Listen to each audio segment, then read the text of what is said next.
Welcome, everyone. Thank you for joining us for this webcast. Unlock Flexible and Compliant Global Growth, the Power of Employer of Record, sponsored by Papaya Global. This webcast has been pre-approved for HRCI and SHRM credit. Please be sure to attend the complete webcast in order to receive your credits. If you have any questions during the webcast, click on the Q&A tab in your webinar controls and type them there. A new tab will open in your browser with, I'm tongue-tied today. A new tab will open in your browser with the webcast survey. Please be sure to complete it as soon as the webcast is ended. It is now my pleasure to turn it over to Katie Melloh for the presentation. Great. Thank you so much, Hester. And thank you everyone for joining. Welcome to today's presentation. So as someone who loves talking about global expansion, I'm really excited to share with you today what we've prepared. We're going to focus on how you can tap into the global talent pool and scale your business internationally. And doing that, we're going to pay special attention to how different models can support that, paying particular attention to how the employer of record model can be the key to unlocking this potential.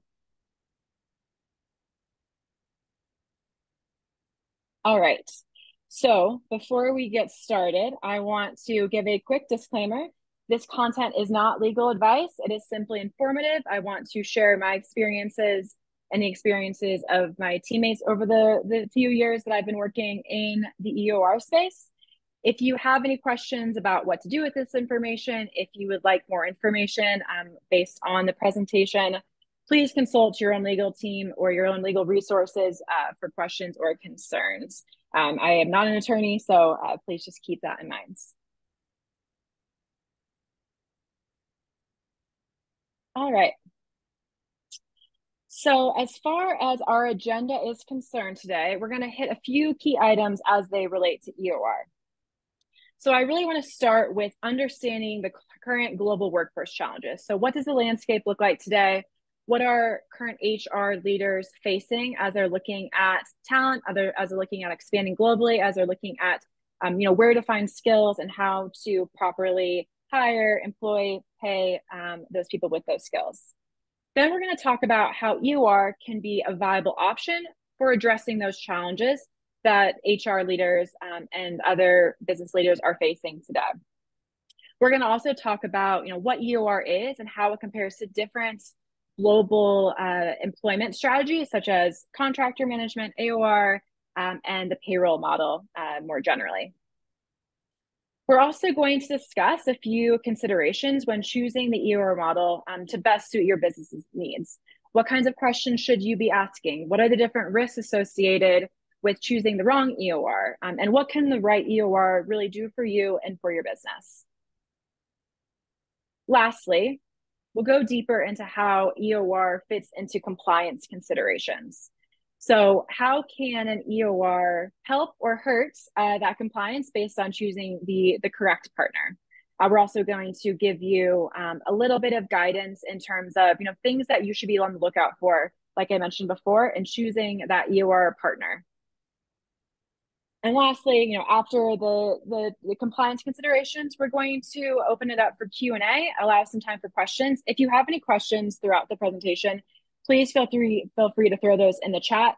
We also have a Q&A section within the Zoom function. And there's going to be some polls throughout the webinar that I'm going to stop and pause for, and we'll kind of go over those as they pop up. All right, so let's get started. First, I want to introduce myself. Thank you, Hester, for the introduction to start with. But for anyone who doesn't know me, my name is Katie Melloh. I'm a pre-sales and solution consultant at Papaya Global. So what does Papaya Global do? We are a fintech company offering a variety of global workforce solutions. So we are really well known for a variety of things, including international payroll and payments. We're the only international payroll company that can also do our own payments, which is really special. We also specialize in workforce management more generally, so contractor management, agent of record, and the topic of today's conversation, which is employer of record, what we will call EOR moving forward. So why should you care about what I have to say today? Well, I've spent about 6 years in the industry so far, in the global workforce management industry so far, in a variety of positions, from client experience and delivery.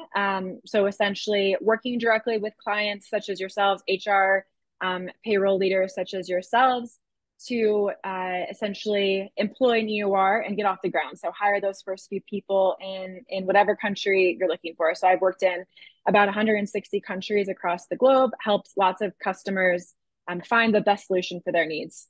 I've also worked in the sales on the sales side of things, as the dark side, as we like to call it, from the operations side.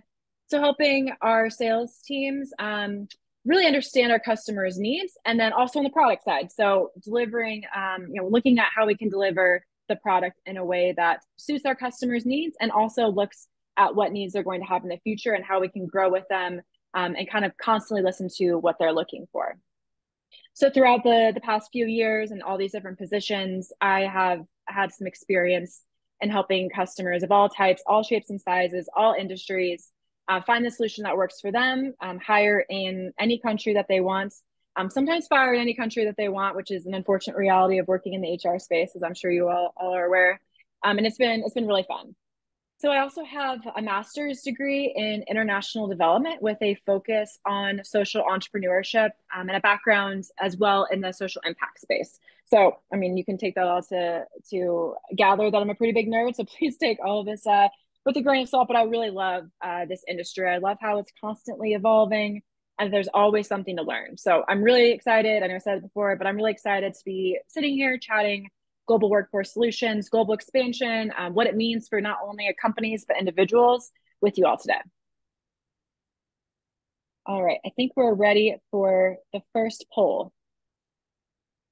And the poll question is, how important is an EOR for your global expansion strategy? So you can only choose one of these answers.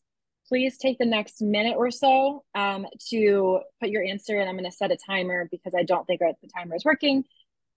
For 1 minute.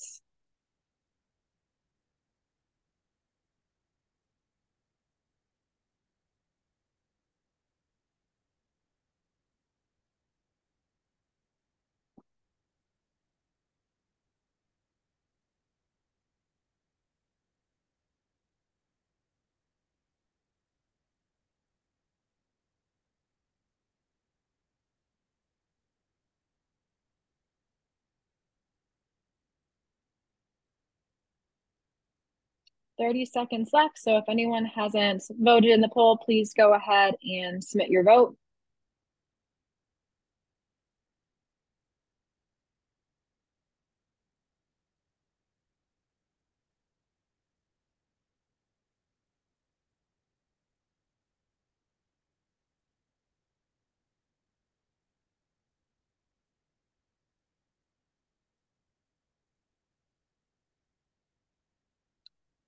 All right, that is the poll. And it looks like we have 4% of respondents saying not important, 25 respondents saying a little important, 63% saying important, and 8% saying very important. So I'm not a math person, but I think that 71% of you saying important or very important, which is great. That's really exciting to hear, because we're going to talk about that. And for those who maybe say not important or just a little bit important, hopefully we can get your excitement up a little bit with this presentation.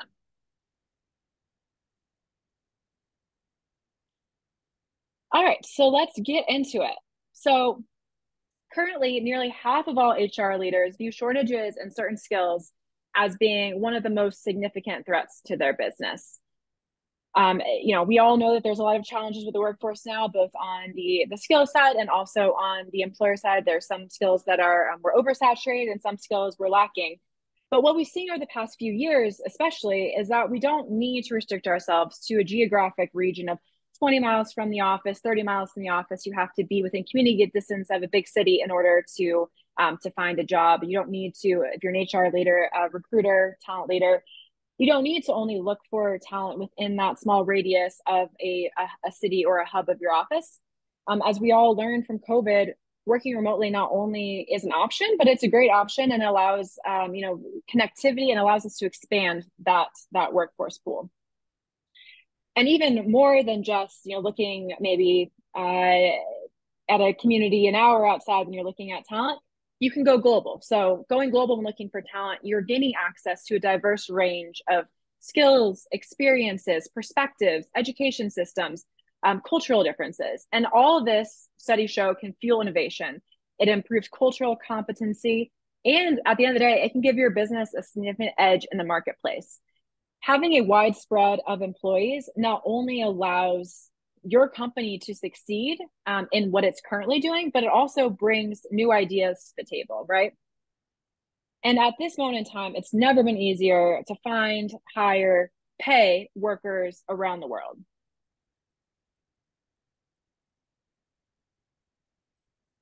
So there's a few main ways that we can tap into that global talent pool.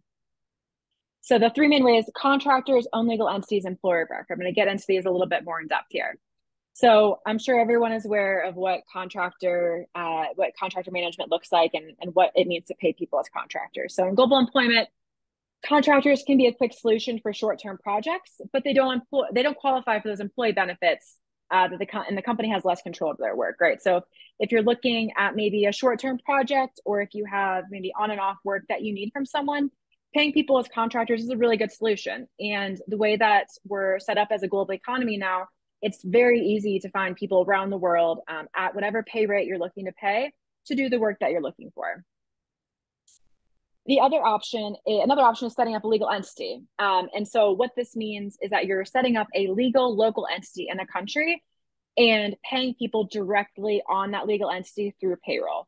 So that means that you need to have HR support in that country. You need to have usually legal support in that country. You need to understand how to register in that country with all the local authorities, ensure that you're paying taxes correctly, ensure that you are creating employment agreements that are in compliance with local laws, regional laws. And then you also need to ensure that you understand what it takes to dismantle it. So say that you set up operations in Mexico, and you hire a bunch of people and you realize that actually that this factory in Mexico isn't going to work out. Dismantling an entity can also be costly, and it's important that you do it right. So while own legal entities are a really big part of the global economy and in kind of tapping into the global talent pool, it is a big commitment that your team has to make. And oftentimes we find that a lot of companies aren't necessarily ready to make that commitment to a legal entity. And that's how an employer of record comes into play. So employer of record at EOR is kind of an in-between for this. We're going to get a little bit more into what it means. But I just want to highlight quickly that each of these solutions has its own merits and challenges. I'm not trying to insinuate that any is better or worse. Any of these can be the right solution based on the work being done, the workers doing the work, your industry, the size and structure of your company, the country in which you're operating, and your individual priorities as a team and as a business. So let's get a little deeper into the role of employer of record. So Steve Jobs once said, "The secret of my success is that we have gone to exceptional lengths to hire the best people in the world." On multiple occasions throughout his life and his incredible work life, Steve Jobs has attributed his success to the quality and intelligence of the people around him. And if you think about it, there really has been no better time in the history of the world that has allowed us all to do the exact same thing. I mean, we all want to be around smart people. We all want to learn from the best of the best. We all want to understand others and grow from them. And so we can do the same. We can hire and surround ourselves with the best talent, regardless of where they sit on this planet. So, if you find an engineer in Spain who understands your business really well, but is in Spain and you're a small startup in Silicon Valley, how do you engage them, right? I think it's also important to draw attention to the amazing opportunity for social impact that's at our fingertips here. Now, I told you already that I have a background in social impact and a master's concentration, social entrepreneurship. So this is kind of all what comes back to me is the people, right? So we're HR leaders. We care about the people at the end of the day. We want to make sure that we're doing good, not just for our teams individually, our businesses, our industries, but also the world in general. Expanding the pool for talented candidates across the globe really, I mean, unlocks limitless opportunities, not just for companies, not just for your teams, but also for individuals. As I kind of mentioned earlier, companies can benefit from a global workforce bringing a wealth of those viewpoints and experiences, perspectives, educational experiences to the table, which in turn, as we all know, fosters creativity, problem solving, and a deeper understanding of your international customer base. But also, individuals benefit. So the individuals that you're hiring benefit from exponentially more opportunities, right? To use their skills. They can find jobs regardless of where they live. They can find skills to earn a living, decrease brain drain, be able to kind of live where they want to live, and work with your teams, regardless of where they live, any different abilities or other identities that may limit their opportunities in other ways to get a job in the location in which they sit. So I kind of like to say it's like a win-win, right? So let's dig a little deeper into employer of record. Because this discussion is focused on EOR, I want to kind of do a quick overview and just ensure that everyone is on the same page with how it kind of differentiates itself from payroll and contractor management, as well as the pros of using this model. So as I've mentioned throughout this presentation, EOR stands for employer of record. And so what that means is that a company will be the legal employer of record for an individual worker or multiple workers in a country. So the EOR will hire a worker on behalf of a company, usually where they don't have a legal entity set up, in order to employ that worker. So I kind of gave the example of the engineer in Spain, right? You have an engineer in Spain, you're a small tech startup in Silicon Valley, you want to hire someone in Spain, that this person she absolutely knows your business, she is the perfect person. But what's the problem? The problem is that you're in Silicon Valley and you don't have a legal entity set up in Spain, and nor do you have the resources to kind of conduct all the research that it will take to set up that entity in Spain to employ one person. It's going to take time, energy, resources.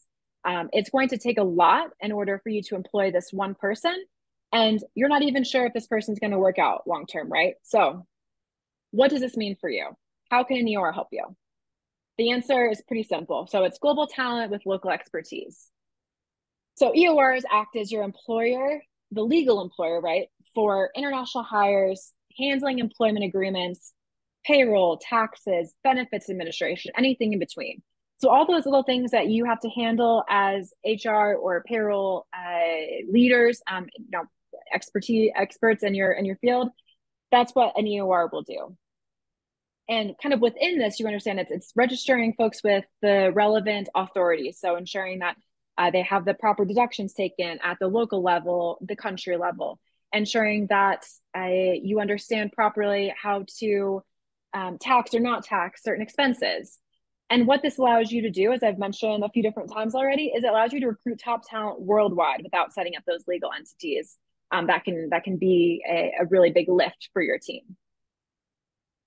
Essentially, what we're looking at is what I like to say is compliance simplified, right? So EOR handles those complexities that arise with international employment law, ensuring you're compliant with local regulations.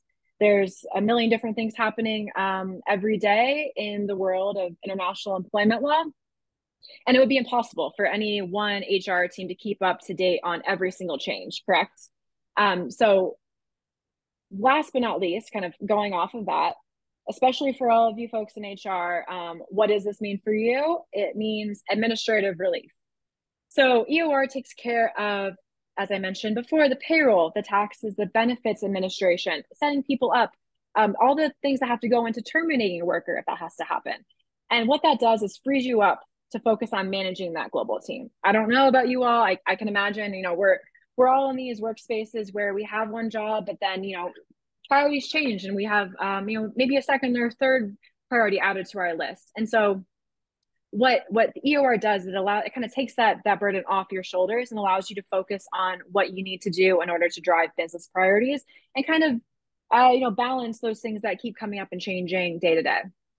So in all these ways, an EOR acts as a strategic partner, and what I usually like to call it is kind of an extension of your HR team.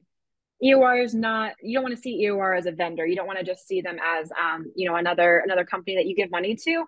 It's a strategic partner that it's looking out for your best interests an extension of the HR team, someone who can really grow with you and support you in your international global journey.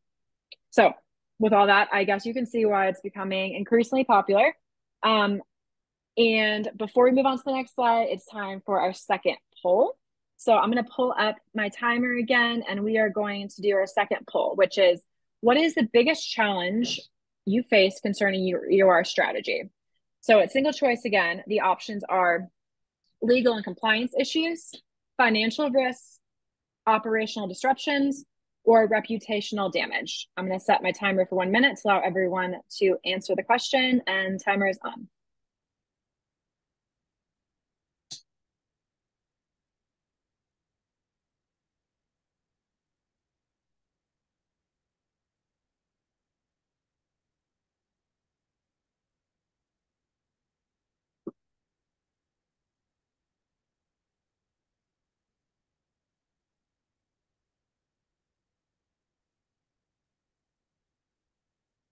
All right, we have 30 seconds remaining, just to let everyone know.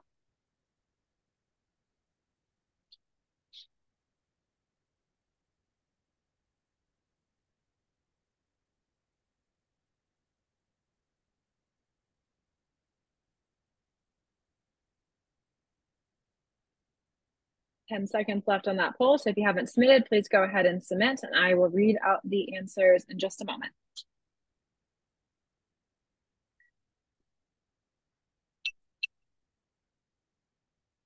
All right, that is the minute up. Let's see the results of the poll. All right, so biggest challenge you face concerning your EOR strategy.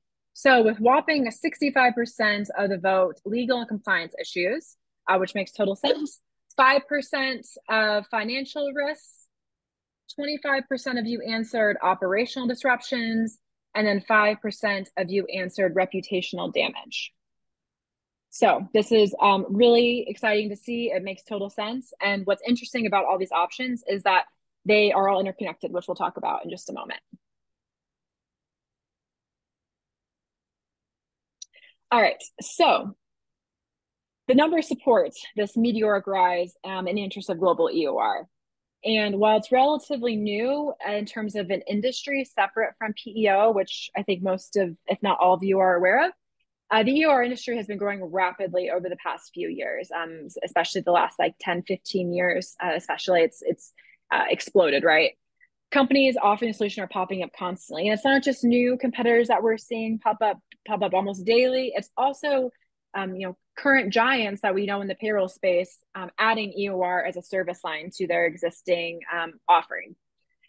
Based on a report by Business Research Insights, actually, the global EOR market is expected to keep growing and to reach over $8 billion in the next 7 years. So definitely something that we're going to see more and more of. And that's why it's really important, which we'll see the next slide, to talk about some of the risks that you might face if you choose the wrong EOR. Just a reminder too, if you have any questions, please go ahead and pull those up, or go ahead and throw those in the chats or in the Q&A section. We're about halfway through at this point, so I want to make sure that any questions get thrown in there and we can answer them at the end. All right, risks of the wrong EOR. So with the advent of so many companies now offering EOR, which I have talked about growing by the day, it's really critical to be vigilant about the risks of choosing the wrong partner. Now, I'm not saying any of this to scare you or anything like that. I just want to make sure that it's something that's top of mind, especially with all the new companies, as I said, popping up over more and more frequently. I think I've heard an average of 8 laws every single day change, laws that impact international labor law. So laws impact your global workforce. 8 on average are changing every single day. So that could be laws about deductions for certain social security benefits. That could be laws governing maternity leave, paternity leave, sick leave, things like that. Could be laws about termination or severance. These are laws and real physical and real tangible things that are going to impact your global workforce. And if you don't have someone who can keep up with all these changes on your team every day, and I don't think a lot of companies do, it's a lot to keep up on. And if you don't have a partner who can stay on top of all those changes, you're at risk of being out of compliance and facing hefty penalties. For instance, what if the EOR that you're working with mishandles a CBA and maybe doesn't properly allocate PTO? What if your partner doesn't understand the proper expense protocol, and then one of your workers finds out that they owe $10,000 in taxes at the end of the year? These are all things that are really important. So if an EOR, like I mentioned, mishandles payroll, benefits, worker classification, your employees could face issues, and then your company could suffer reputational damage. Terminations are also a big risk to get wrong as well. So if your EOR can't properly advise on how to handle terminations, I know in the US we're mostly at will, but most countries aren't, right? And so if you don't know how to properly handle that termination, and if your partner isn't properly advising you, you could risk employees, taking up a lawsuit and then you having to pay huge court costs or severance costs to make up for that.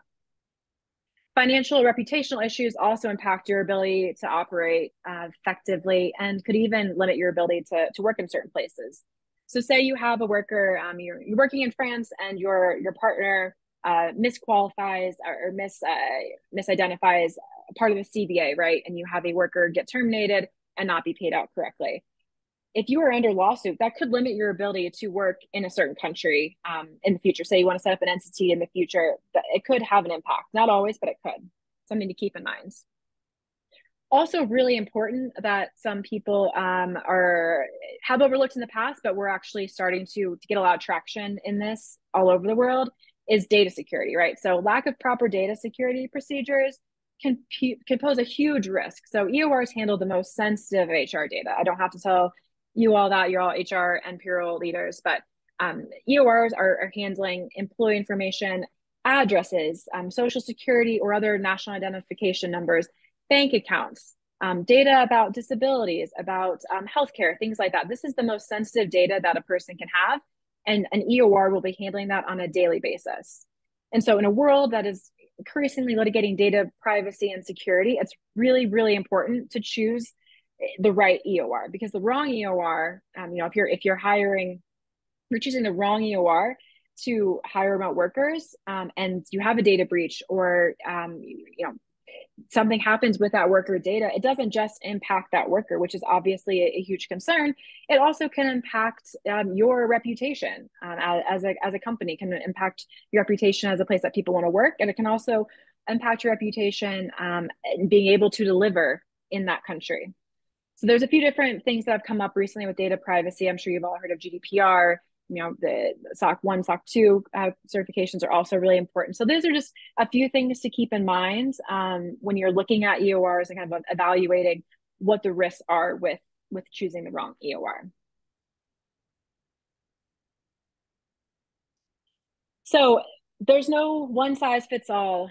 There's a few different things that you should consider when choosing an EOR. So we talked about the risk of choosing the wrong one. Now, let's shift it into a little bit more positive of a focus here. Different setups will benefit different organizations and teams, right? So when you're looking at EOR partners, different companies that offer EOR, whether it's a big legacy player, whether it's a payroll company that's offering EOR, whether it's a new up-and-coming startup offering EOR, it's really important for you to sit down with your team and consider your company's priorities, your team's priorities, and kind of what you're looking to get out of the partnership. What kinds of questions should you ask? So I want to go through and really take time to look at the important aspects of this partnership and what you should think about and how that aligns with your priorities as a team. First, expertise and compliance. When you're talking to an EOR provider, does that EOR have a proven track record of success in your target countries, in your target region, in your target market? Do they have a proven track record of success with your particular industry? Maybe you have a very specific set of tax questions that are going to come up from workers. It's really important to understand how that EOR has supported industries or companies, teams like yours in the past. Do they possess deep knowledge of local employment laws? Do they understand taxes? Do they understand regulations? Do they have a local payroll engine to ensure that they're running compliant payroll for you? These are all really important things that will pop up again and again. Next is service and scalability. So does the EOR offer the specific services that you need? So payroll, benefits administration, visa sponsorship. It's really amazing that we're able to go out and hire anyone in the world with the EOR model pretty much. But sometimes that's also going to require additional steps and to legally hire that person. So visa work permit is a big thing within EOR, and you need to understand if your partner of choice can support the worker in which you want to hire. What about equity administration? That's a huge thing that's coming up in EOR, and it's a new, not new, but it's essentially become a topic of conversation around how does EOR support or not support equity administration? How does it vary based on country? How does it vary based on which the type of grant that you're looking to allocate? And it's really important if you do have a company that offers equity as part of the benefits package, that your partner understands and can advise properly on how to administer that equity. Can the EOR scale to meet your growing global workforce needs? So what I mean about this is, sure, they can support one worker in Spain, but can they also support the 10 that you need in Nigeria? Can they support the 5 that you need in Bolivia? Some EORs do not offer services in every country in which you operate. So it's really important to kind of think ahead, forecast where you might need support, and ensure that whatever EOR you go with can offer services in as many countries as possible. Can they offer support for add-on services like payroll? Say you get to a critical mass of workers, you have 15, 20 workers now. Your one engineer in Spain has now become 15 or 20 engineers in Spain, and you're looking to set up an entity because you've hit that period of time in which it makes financial sense, it makes business sense to set up an entity. Can the EOR provider transition from EOR to payroll without having without you needing to necessarily go to a different provider and provide all worker information all over again? Can they grow with you is really what it's about. Cost and transparency. So this is a huge one, right? So we're at a little bit of a race to the bottom in terms of price for EOR. And there are obviously pros and cons to choosing a low cost provider versus a provider with higher cost. But when you're looking at cost and transparency, are the fees clear and upfront? Do you understand what you're paying for? Some EORs will charge for termination, some will not. Some will charge for deposits in order to ensure that your workers are paid. Some will charge fees for expenses. It just kind of depends on what their fee structure looks like, and it's really important that you're asking the critical questions to really understand what you're going to be paying at the end of the day. Technology and security. So does the EOR have a user-friendly platform for onboarding and managing that international team? It's not too big of a deal if you have a very heavy lift or a bit more manual process for one worker in Spain. It becomes a lot more difficult for your HR team to manage if they're doing manual processes in 10 different countries with 10 different workers and they all look different, right? What kind of data reports can you see to gain insights into that workforce? What types of analytics is the EOR able to provide you, so you can kind of see not just information about a worker in a particular country, but comparing across. Are there DE&I metrics that they can show you, so you can understand how pay equity might vary across regions, might vary across genders? These are really important things that are becoming more and more important for HR teams in the US and globally. As I mentioned before, robust data security measures are also really important. Does the EOR provider give you insight into how they handle data? This is something that's going to be increasing more and more important, and the fines for messing up are going to be even higher and higher as we go on. And last, but certainly not least, I think this is a really important one that's often overlooked, cultural fit.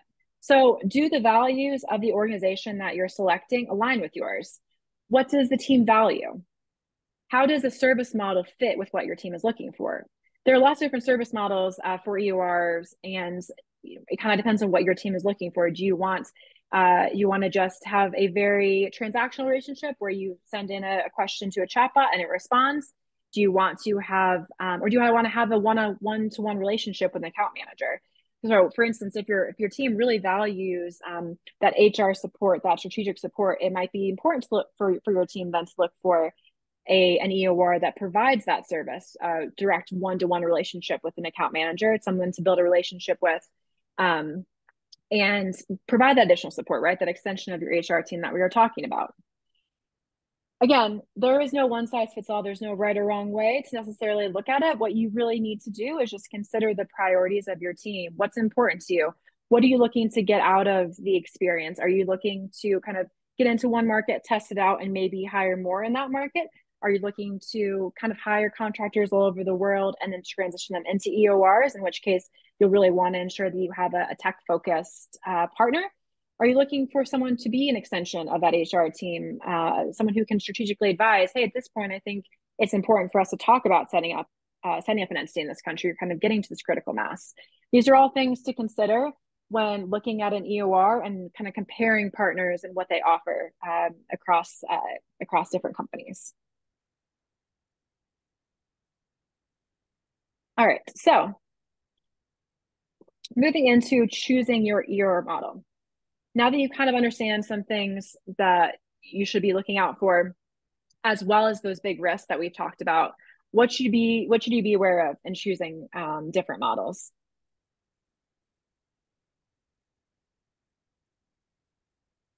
So what's that sound? Boots on the ground. The benefits of the ICP model. So there's a few different models that EORs follow. Mainly they'll fall into two different categories, a little bit with a third. So the owned entity model or the ICP model, or kind of a combination of the two. So what an owned entity model is essentially a company will go and establish an entity in different markets and then act as your employer of record in that market. So what that means is, company X decides to establish company X in Spain, company X in Nigeria, company X in Mexico.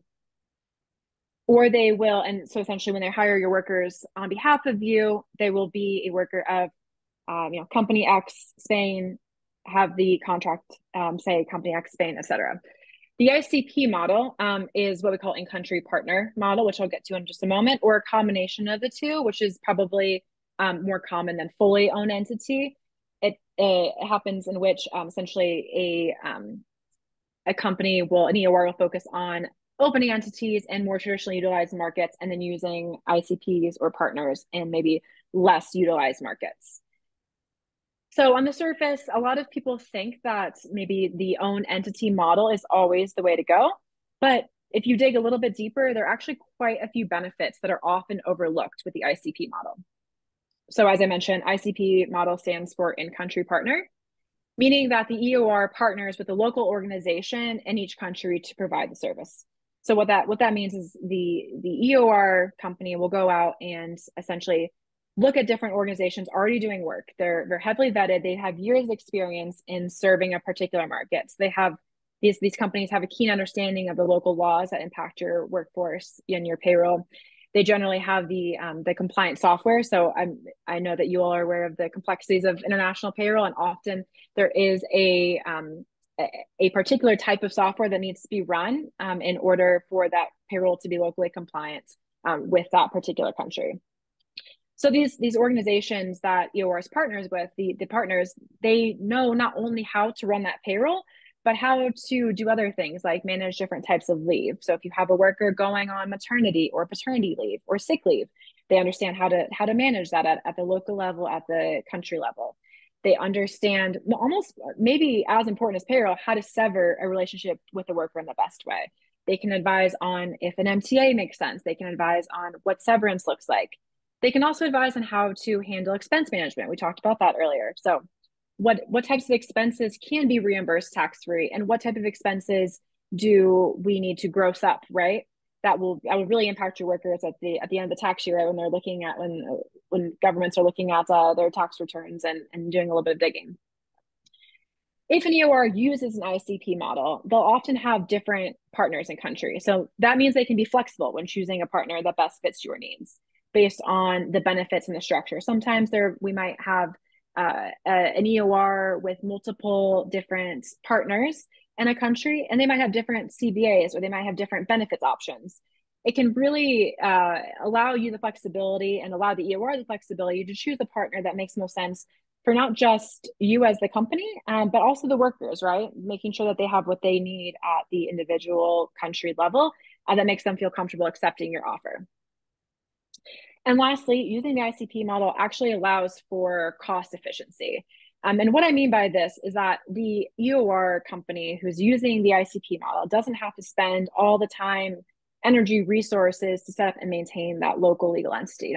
We talked about earlier how Oftentimes companies are discouraged from, starting the process of setting up a local entity because of the time, energy, resources it takes to set up that local legal entity. They have to understand the laws of that country. They have to understand how to properly register. They have to understand how to allocate payroll, all of that. The same thing for an EOR, right? If an EOR doesn't have to focus on spending all that energy, time, money, essentially setting up that entity, they can focus on other items like improving technology, increasing benefits, securing better benefits, adding more service lines that customers are interested in. When you think about having an own entity model, it's not just the cost of setting up that entity, it's also the cost of maintaining the entity with those experts in that country who are going to be working directly with your workers. So we're talking about the cost of adding HR personnel on the ground. We're talking about the cost of payroll experts on the ground. We're talking about the cost of legal experts on the ground. And so all of the energy and resources that go into that, with the ICP model, you're taking that away. And essentially you're allowing the EOR company to focus on the things that really matter at the end of the day. Like I mentioned, technology, and ensuring that any additional service lines or offerings that the EOR finds customers are asking for, equity, for instance, they can really invest time and energy in those. So it's really important to, kind of do your research, understand what each model truly means when researching partners, understand what it means practically, not just for you and your company, but also for the workers, right? Because at the end of the day, it's important to have happy workers. All right, so it's time for our third poll. So we're going to start that.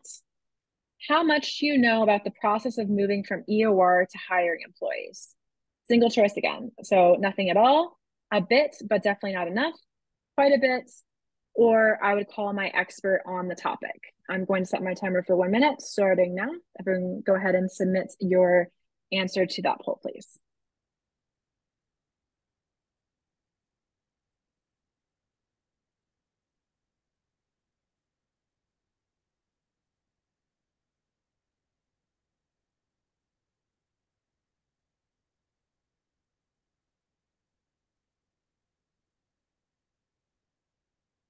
All right, we're about 30 seconds left, so if you haven't submitted, please go ahead and submit.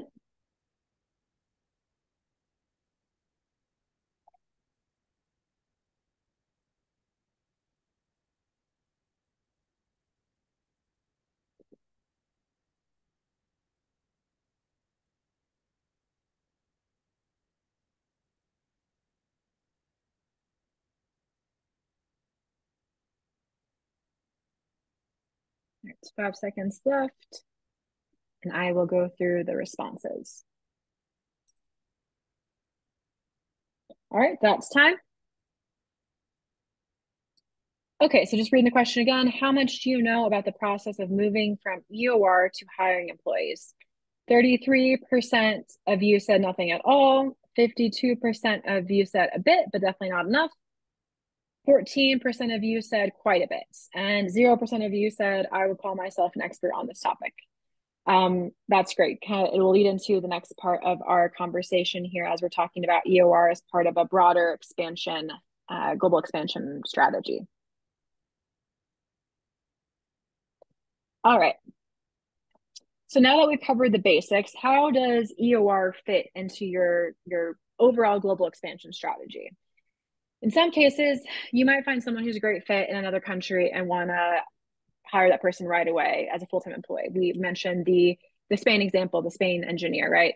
In which case you could just jump straight into an EOR. Perhaps a branch of your team is going to grow a lot in a particular country. For instance, you decide you want to expand and build a warehouse and hire a full staff of 50 in a country like Mexico, where we see a lot of work like that. In which case, setting up a legal entity and putting workers immediately on payroll makes sense, right? Creating that legal entity, hiring HR personnel, hiring payroll personnel, that makes sense for 50 workers, right? Sometimes, dipping a toe into global expansion means finding contractors to do specific tasks or short-term projects. Maybe and maybe you don't have an idea of a specific region you want to work in with these contractors, but around the globe, based on their skill set, based on the budget you have before deciding to hire them maybe full time. in which case, at that point, it would make sense to use an EOR, so they'll be treated as full-time employees in the eyes of the government and receive all necessary benefits. All of these steps are parts of a process when you're looking at the broader expansion strategy that you might face as an HR leader. Once you get to critical mass in this particular country, for instance, which can definitely vary from country to country, industry to industry, it could be 10 workers in a specific country, 15 or 50, depending on the country in which you're operating, your own business needs, kind of your own goals as a company. It then often makes financial and business sense to establish a legal entity and move EOR workers from that EOR model to direct employment, put them on your payroll. So when you're thinking about, when you're thinking about the various stages and use cases of global workforce management partnership and a global workforce management platform, it's really important for you to stop and think about how a partner can help you throughout your journey, not just at the contractor stage, right? Not just with helping to pay people, not just with the EOR and allowing you to quickly and compliantly hire an EOR worker in whatever country you need, but also through the entity setup stage, setting up that payroll. How do you pay the workers from there? The payroll and payment stage is huge at that point. So when you're looking at partners, looking at all the different companies that we've kind of talked about and weighing those priorities, I just kind of encourage you all to think about not just where you are today, not just the size of your company today, not just the needs that you have today, but what are you looking for in the future? What are the goals you have for the future? And how can you select, how do you want to select a partner and a platform that can grow with you to support these goals? As I mentioned, we're not just talking about, for today, hiring one worker in Spain, but if you decide in 3 years that you want to have a whole suite of engineers in Spain, how can you select someone who's going to be able to service you now, but also scale with you and support those goals throughout the future?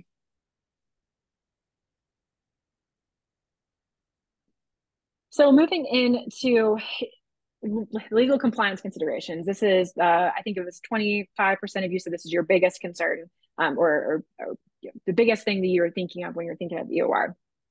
So you've likely gathered that part of the appeal of using an EOR for most companies and most people is alleviating some of that burden of the complexities of international hiring, international employment, international firing, unfortunately. So let's talk about shifting that burden. Tax policy and regulatory risk are top concerns for CFOs. Almost 70% of CFOs say this is one of their main focuses. Partnering with an EOR, like I've mentioned before, kind of helps mitigate this risk, right? By ensuring compliance with those local employment laws and taxes for your global workforce in places where you don't necessarily have that expertise. You don't have a legal person in every single country around the world. And EOR mitigates this risk by essentially acting as, it's kind of like expertise at your fingertips, right? So at the end of the other line of the phone, or at the other end of the email, the EOR is there, and they possess the deep knowledge of the international regulations, those 8 laws that I mentioned that change every day. They essentially take the burden of compliance off of your shoulders, freeing you to focus on those core business strategies that you really need to focus on, the stuff that's really important to driving your business forward. Lastly, we're going to see how we can see all of this in practice with a case study. So Datadog is a great case study for how EORs can partner with growing businesses. What was the challenge here? So as one of the fastest growing companies in North America, in fact, they doubled in size in 2 years, I believe it was, Datadog was really looking for a partner that could provide visibility into their workforce, into the data associated with their workforce. They wanted to be able to implement changes really quickly and move with speed. And they also wanted a partner that could offer a tech-forward approach to how they manage their workforce, not just now, but in the future. So they actually chose to work with Papaya Global as they fit some of those top priorities. Communication with an account manager was really important. Transparency with data was very important. Having access to business analytics tools is also really important to them. And so essentially by transitioning, what they did was they transitioned all of their EOR locations from a different provider in 15 countries to its own infrastructure. Papaya was able to really provide that full transparency of workforce data. They were able to suggest solutions for some blind spots. We've talked about equity solutions a little bit in the past, but that was one major thing that Datadog got from working with Papaya. PTO management, which was another large thing. And so what happened at the end of this, right? The one-to-one account manager service model has really allowed them to develop a relationship with Papaya and get quick responses. They've been able to, call this person up when they have a question. And their team at Papaya has really been able to understand not just what they need at an individual country level, but what the company needs, to help them grow and scale. They've been able to leverage the ICP model we talked about previously for EOR, which has enabled a deeper understanding of local nuances and allow them to kind of dig in their heels and understand what they need to scale in that particular country. And then last but not least, using those tech features that we kind of briefly talked about has allowed them to enhance that global footprint and really understand not just where their workforce is now, but how they can use that data to grow in the future.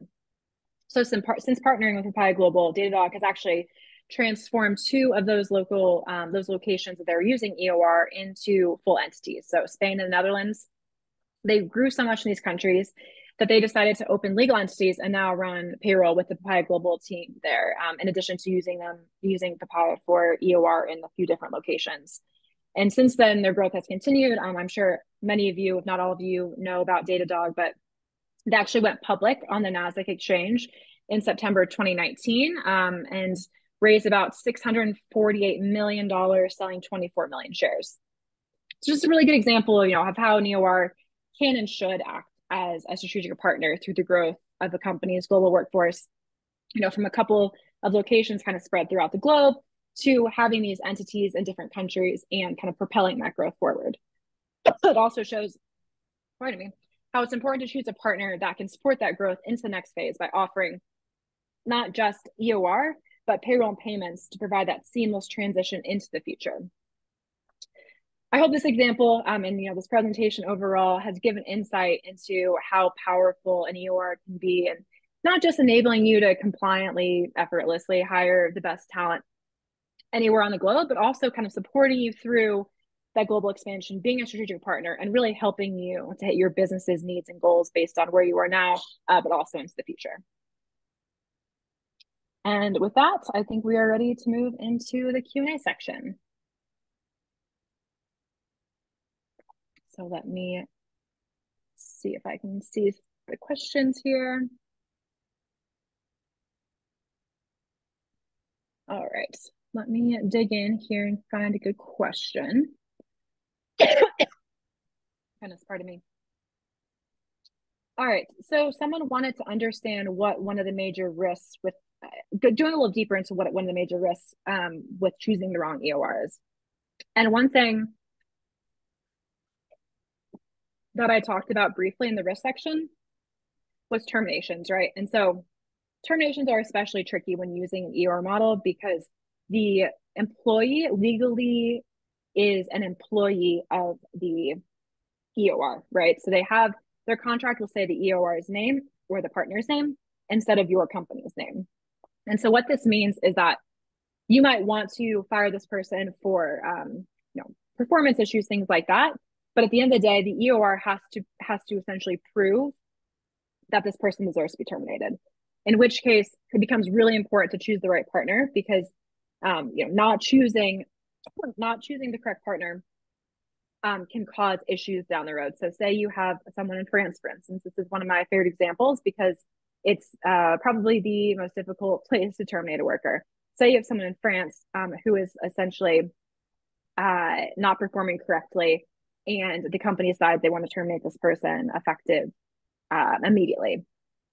If you don't have the correct partner, or if someone on your team decides to go ahead and move forward with terminating this person immediately, what's going to happen is that the worker will likely go to court to fight you for it, and that can result in huge fines, can result in reputational damage, can result in you paying that person for months, if not years, past the date. And so choosing the right partner and choosing someone who really understands not just the employment restrictions and regulations in a country as they relate to terminations, but how the EOR model kind of influences how you need to move forward in a termination, like using an MTA, for instance, instead of just unilaterally terminating.